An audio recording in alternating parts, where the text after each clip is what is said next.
94 years. That's how long I've been a witness to this world. And in that time, I've outlived almost everyone I've ever loved. My parents, my sisters, all three of them, my husband of 41 years, friends who felt like family, neighbours who felt like friends. I have been to more funerals than birthday parties, and after a while, you stop crying and you start paying attention. Because here's what I noticed. The ones who left early, it wasn't bad luck. It wasn't fate.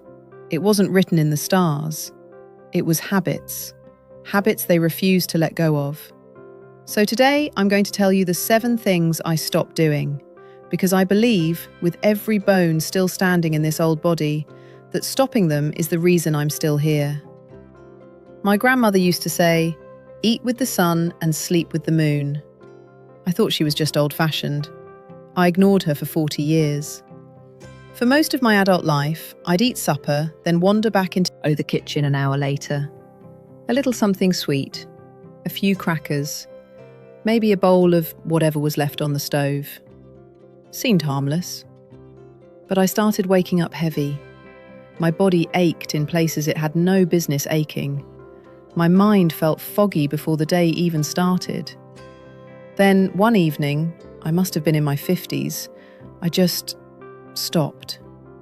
Last bite of food by 6 o'clock.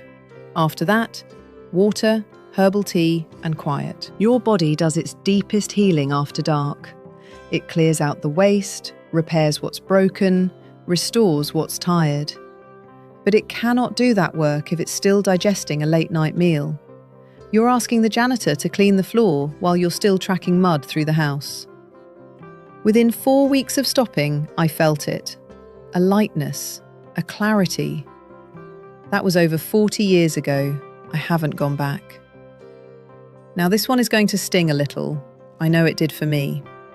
I used to be a fighter. Somebody said something ignorant, I had to correct them. Somebody spread a lie, I had to set the record straight. Somebody was wrong, and Lord, I could not let that stand. You know what all that fighting got me? High blood pressure, sleepless nights, and not one single changed mind. Not one. People believe what they want to believe. Trying to argue someone out of their opinions is like trying to unring a bell. The energy goes out and nothing comes back. Now, when somebody says something that would have once set me on fire, I smile, I nod, and I let it travel right on past me like wind through an open window. That is not weakness. That is the hardest kind of strength there is. Now, I want to be clear. I have never been inside a gym. Not once. I am not talking about exercise routines or fitness programs. I am talking about something simpler and more important than all of that. I am talking about just moving. My husband, God rest his soul, he had a recliner chair he loved like a member of the family. Morning to night, that man sat. Got up to eat, got up to use the bathroom. That was his day. He was gone at 72. Me? I walk to the end of the road and back every morning. I stand when I talk on the telephone. I hang my own laundry on the line. I move through my garden. Nothing dramatic, nothing that requires special shoes or a membership. Your body is like a river. When the water keeps moving, it stays clean. It stays alive. When it stops moving, it becomes stagnant. Things start to grow in it that have no business being there. Whether you are 30 years old or 80, if you are sitting more hours than you are moving, your body is aging faster than it needs to. That is not an opinion, that is just the truth. This one took me the longest, and it cost me 15 years. I had a sister named Rosie, my youngest, and she wronged me in a way I won't go into here. The kind of wrong that sits in your chest like a stone. For 15 years, I would not speak her name, would not look her in the eye at family gatherings, would leave a room the moment she walked in. And Rosie? She was out there living her life, laughing, going to church, planting her garden. The grudge was not hurting her one bit. It was eating me alive. Unforgiveness is not moral. It is not righteous. It is a poison you drink hoping someone else gets sick. One afternoon I picked up the phone, said 3 words, "I forgive you." She wept. I wept. We never spoke of it again, and I am not exaggerating, I felt 20 pounds lighter the moment I put down that phone. The news. Oh, the news. They are not informing you, they are farming your fear. That is their business model.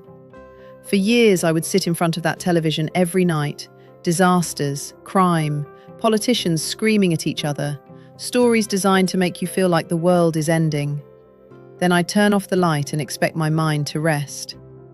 Your mind does not work like a light switch. Whatever you pour into it in those last hours before sleep, that is what it chews on all night long. You fill it with fear and chaos. That's what's going to be waiting for you at 2 in the morning. Now my television goes off by 5, sometimes 4. Instead, I read a little. I pray a little. I sit on this porch and watch the birds come to the feeder as the light changes. And I sleep. 8 solid hours most nights, at 94 years old.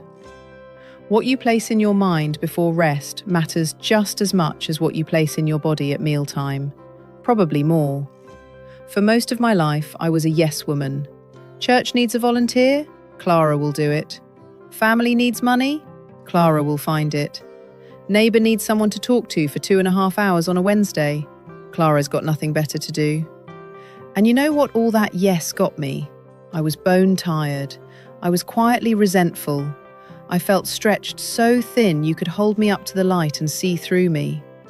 Saying yes to everyone is not generosity. It is self-abandonment dressed up as kindness. Now I say no.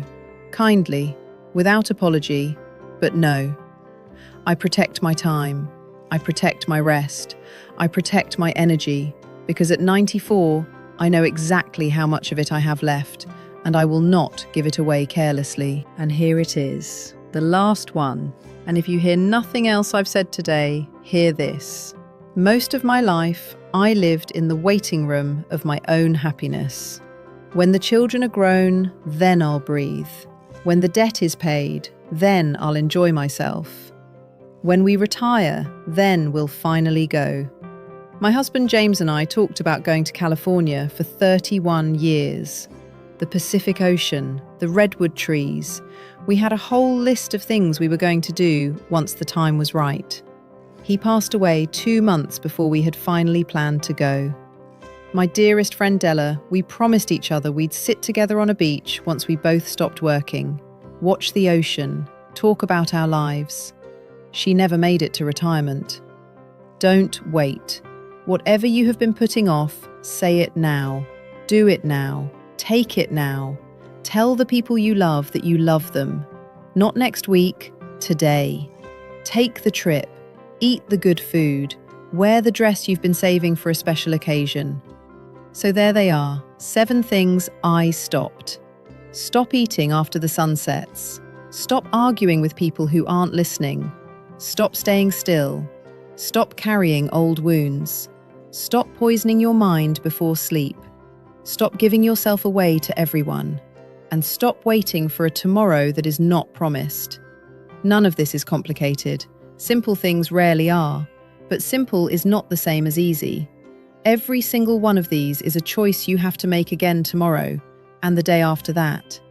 I have watched too many people I loved leave this world before their time, not because life was cruel, but because they would not put down the things that were dragging them under.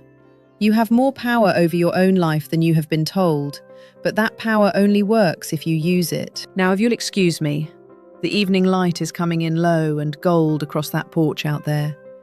And at 94, I have learned not to miss a single one. Which of these 7 is hardest for you to stop? Tell me in the comments. Subscribe to Words from the End.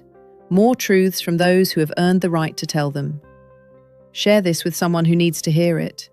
It might be the most important thing they see today.